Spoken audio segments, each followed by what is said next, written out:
السلام علیکم ورحمۃ اللہ وبرکاتہ۔ ناظرین گرامی، امید کرتا ہوں کہ آپ حضرات خیر و عافیت کے ساتھ ہوں گے، جہاں بھی ہوں گے خوشیوں بھری زندگی گزار رہے ہوں گے۔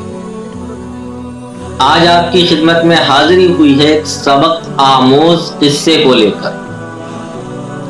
آپ نے حضرت جنید بغدادی رحمۃ اللہ علیہ کا نام سنا ہوگا۔ بڑے پائے کے بزرگ گزرے ہیں اور وقت کے ولی گزرے ہیں۔ کسی نے ان کے پاس ایک پرندہ ہدیے کے طور پر، تحفے کے طور پر پیش کیا۔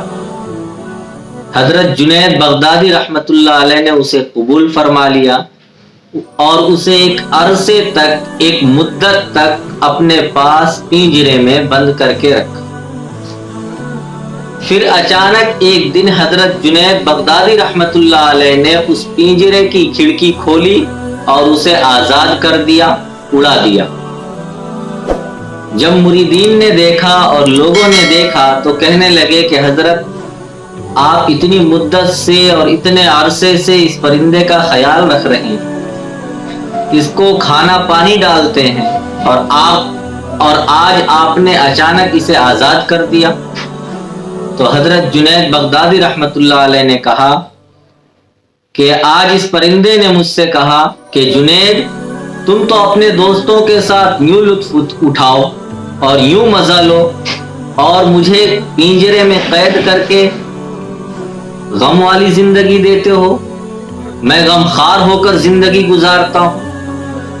تو حضرت جنید بغدادی رحمۃ اللہ علیہ نے کہا کہ میں نے اسے اس لیے آزاد کر دیا، مگر اس نے جاتے ہوئے کہا کہ جنید، جب تک پرندہ اپنے رب کے ذکر میں مشغول رہتا ہے، اپنے رب کو یاد کرتا رہتا ہے، اس وقت تک وہ کسی جال میں پھنس نہیں سکتا، اور جب وہ اللہ کے ذکر سے غافل ہو جاتا ہے تو وہ جال میں پھنس جاتا ہے۔ میں آپ سے وعدہ کرتا ہوں کہ میں اب اللہ کے ذکر سے کبھی غافل نہ ہوں گا، اور میں تو صرف تھوڑی دیر کے لیے اللہ کے ذکر سے غافل ہوا تھا۔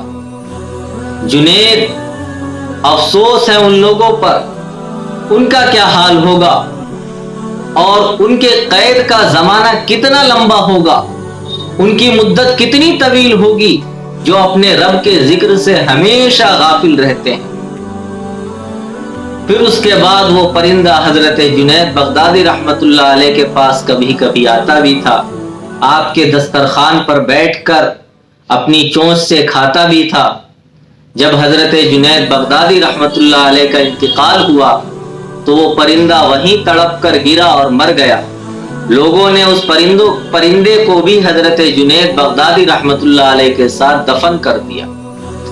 پھر کسی نے خواب میں دیکھا حضرت جنید بغدادی رحمۃ اللہ علیہ کے مریدوں میں سے، ان کے چاہنے والوں میں سے، تو حضرت جنید بغدادی رحمۃ اللہ علیہ نے کہا کہ میرے رب نے مجھے معاف کر دیا صرف اس وجہ سے اور اس بنیاد پر کہ میں نے ایک پرندے کو اللہ کے ذکر کی وجہ سے آزاد کر دیا تھا، رہا کر دیا تھا۔ تو اس واقعے میں عبرت ہے، نصیحت ہے ان لوگوں کے لیے جو اپنے رب کے ذکر سے غافل رہتے ہیں، جو اپنے رب کو یاد نہیں کرتے۔ اس لیے ہمیں چاہیے کہ ہم ہمیشہ اپنی زبان کو اللہ کے ذکر سے تر و تازہ رکھیں۔ فقط والسلام۔